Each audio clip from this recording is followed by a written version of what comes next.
যে দেশে আইন থাকে যে অন্য রাষ্ট্রের সাথে সম্পর্ক খারাপ করতে পারে এমন নিউজ করা যাবে না, এটা দিয়ে যে কোনো কিছুকে দমন করা যায়। আমরা আমাদের দলের পক্ষ থেকে পরিষ্কার করে বলতে চাই, ন্যূনতম একটা গণতান্ত্রিক ব্যবস্থার প্রাথমিক শর্ত হচ্ছে সেখানে গণমাধ্যম স্বাধীনভাবে কাজ করতে পারে কিনা। গণমাধ্যমের স্বাধীনতা ছাড়া কোন দেশে কোন গণতান্ত্রিক ব্যবস্থা কার্যকর থাকতে পারে না। ফলে বাংলাদেশের গণতান্ত্রিক ব্যবস্থা কার্যকর করা, প্রতিষ্ঠা করা কিংবা যারা গণতন্ত্রের পক্ষে নিজেদের অঙ্গীকার রাখতে চান তার প্রাথমিক ব্যাপার হচ্ছে তারা গণমাধ্যমের স্বাধীনতার পক্ষে কাজ করবে। আমরা আমাদের দলের পক্ষ থেকে আমাদের সংগ্রাম আছে, আমাদের অঙ্গীকার আছে যে গণমাধ্যমের স্বাধীনতা নিশ্চিত করার জন্য আমরা আমাদের সর্বোচ্চ লড়াইটা করব। গণমাধ্যমের স্বাধীনতা, মুক্ত হওয়া, এটা অর্থ কি? স্বাধীনতা কিংবা মুক্তি কি মানে কোন রকম শর্ত নিরপেক্ষ? এই প্রশ্নটি আমাদের বারবার করা দরকার এবং উত্তরটাও নিশ্চিত হওয়া। আমাদের বিবেচনায় একজন ব্যক্তির স্বাধীনতা কিংবা যে কোনো বিষয়ে স্বাধীনতা মানে হচ্ছে সে অন্যের কিংবা অপরের স্বাধীনতাকে ক্ষুণ্ণ করতে পারে না। ফলে শর্ত কিন্তু আছে, আমার স্বাধীনতা অন্যের স্বাধীনতার সাপেক্ষে, অন্যের স্বাধীনতাকে ক্ষুণ্ণ না করেই আমার স্বাধীনতার চর্চা। ফলে এর যে সীমা, সেই সীমাকে আমাদের প্রত্যেকের জন্যই ঠিক করা দরকার। গণমাধ্যম এর উপরে সরকার যখন কাজ করে, যেহেতু একটা রাষ্ট্রীয় সরকার আছে, সুতরাং গণমাধ্যমের সাথে সরকারের কোনো না কোনো সম্পর্ক আছে আইনগত দিক থেকে।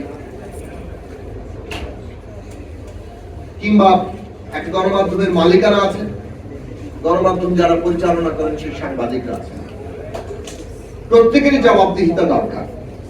জবাবদিহিতা ছাড়া কোনো পক্ষ যদি তৈরি হয়, একচ্ছত্র কর্তৃত্ব যদি তৈরি হয়, তাহলে সেখানে নিশ্চিতভাবে স্বেচ্ছাচারিতা হবে এবং অন্যের অধিকার লঙ্ঘন করবে। আজকে আমাদের সাম্প্রতিক যে ঘটনা ঘটছে সেইগুলো থেকেও যে প্রশ্নগুলো উত্থাপিত হচ্ছে, আমরা বাংলাদেশের গণমাধ্যমের ক্ষেত্রে দেখেছি যে গণমাধ্যম কতিপয় গোষ্ঠীর মালিকানার মধ্য দিয়ে তাদের নিজেদের গোষ্ঠী স্বার্থের একটা সেবা করার প্রতিষ্ঠানে পরিণত হচ্ছে। সেইটা বন্ধ হওয়া দরকার। ফলে সংস্কারের ক্ষেত্রে একটা গুরুত্বপূর্ণ দাবি উঠেছে যে গণমাধ্যমের মালিকানা কিভাবে নির্ধারিত হবে, গণমাধ্যম যারা করবেন তারা কিভাবে সেই মালিকানাটাকে নিশ্চিত করবেন। ব্যক্তি চাইলেন, অনেকগুলো গণমাধ্যম খুলে ফেললেন, এই জায়গাটা বন্ধ হওয়া দরকার। গণমাধ্যমের মালিকানার ক্ষেত্রে সুস্পষ্ট নীতিমালা থাকা দরকার, যাতে ওইখানে কোনো একচেটিয়া কায়েম না হয় এবং একচেটিয়া স্বার্থের সেবক হিসেবে ওই গণমাধ্যম না দাঁড়ায়।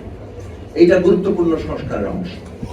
রাষ্ট্রর এমন কোন আইন থাকা চলবে না সরকার যাতে গণমাধ্যমের গলা চেপে ধরতে পারে। সে আইন যা যা করা হয়েছে সবগুলো বাতিল করতে হবে। এবং আমি নিউজ এডিটর নুরুল কবির ভাইয়ের সাথে একমত হচ্ছি, যেগুলো নিয়ে ইতিমধ্যে দীর্ঘ লড়াই হয়েছে সেই সব বিষয়ে সংস্কারের রিপোর্ট পর্যন্ত অপেক্ষা করার কোনো দরকার ছিল।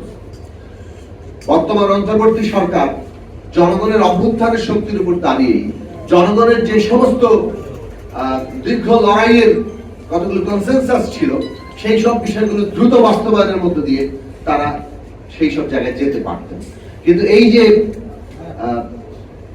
জায়গায় না যাওয়া, সেটা অনেক দিক থেকেই যখন একটা নতুন বন্দোবস্তের দাবি আসে, নতুন একটা আইনের দাবি আসে, তখন সেটা দীর্ঘসূত্রিতা করার মধ্য দিয়ে অনেক সময় পুরোনো জায়গাটাই আবার ধীরে ধীরে জায়গা করে নিতে সক্ষম হয়। আমরা অনেক ক্ষেত্রেই পুরোনো বন্দোবস্তকেই জায়গা করে নিতে দেখছি, পুরোনো লোকেদেরই নানান কর্তৃত্ব প্রতিষ্ঠা হতে দেখছি। সেই জায়গাটা বন্ধ করা দরকার। সেটা একটা আশু করণীয়, কিন্তু দীর্ঘমেয়াদী করণীয় জায়গায় রাষ্ট্র এমন কোন আইন করার কথা না যেখানে সংবিধানের মৌলিক যে অবস্থান, যে গণমাধ্যম স্বাধীন থাকবে, সেখানে তার কোন রকম পথ রোধ করতে পারে।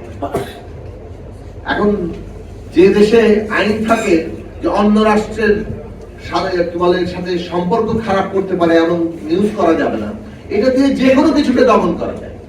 এইটাকে আসলে প্রয়োগ হয়। আমরা কি অন্য রাষ্ট্রের সমালোচনা করি না? করি। কিন্তু এটার প্রয়োগ কিন্তু সব ক্ষেত্রে হয় না। এটা এই ধরনের আইনই করা হয় যাতে সিলেক্টিভ প্রয়োগ করা যায়। এই সিলেক্টিভ প্রয়োগগুলো আমরা কিভাবে হয়েছে গত 15 বছরে দেখেছি। অনেক আইন হয়েছে, এমনকি ডিজিটাল সিকিউরিটি অ্যাক্টেও আমরা দেখেছি এর কতগুলো সিলেক্টিভ প্রয়োগ আছে। এবং মূলত সমাজে মানে ডান্ডার শাসন আছে, ক্ষমতাটার প্রদর্শনী আছে, ভয় দেখানোর চেষ্টা আছে। এটাই হচ্ছে মূলত এই সমস্ত আইনগুলোর মূল প্রেরণা। সমাজে ভয় তৈরি করা এবং সেই ভয়ের বিরুদ্ধে আমাদের লড়াই করা, কারণ আমরা একটা ভয়হীন সমাজ তৈরি করতে চাই। এবং গণতান্ত্রিক সমাজের এটাই মূল বৈশিষ্ট্য যে সে সমাজ থেকে ভয়কে দূর করতে পারে। ফলে আমাদের প্রধান বিবেচনা থেকে রাষ্ট্র এমন কোনো আইনই করতে পারবে না যে আইনের জায়গাতে আসলে কোনো না কোনো ভাবে সেই গণমাধ্যমের স্বাধীনতাকে খর্ব করে। ফলে সেটার জন্য সামাজিক রাজনৈতিক শক্তির, যাকে বলে শক্তিশালী হওয়া, ঐক্যবদ্ধ থাকা, সচেতন থাকা, সক্রিয় থাকা, সরব থাকা, সেটা খুব জরুরি প্রশ্ন। ফলে গণতান্ত্রিক ব্যবস্থা কেবল আইন নয়।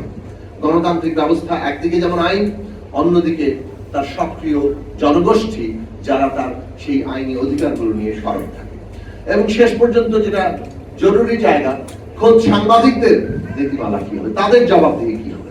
সাংবাদিকতার একটা ক্ষমতা, ফলে সেই ক্ষমতার যদি কোনো জবাবদিহি না থাকে তাহলে সেইখানেও বড় জায়গা। এখন এথিক্যাল জার্নালিজমের জায়গা থেকে সেই নীতিমালা নিশ্চয়ই আছে, এই বিষয়ে সাংবাদিকরা আমার চাইতে ভালো বলতে পারবেন।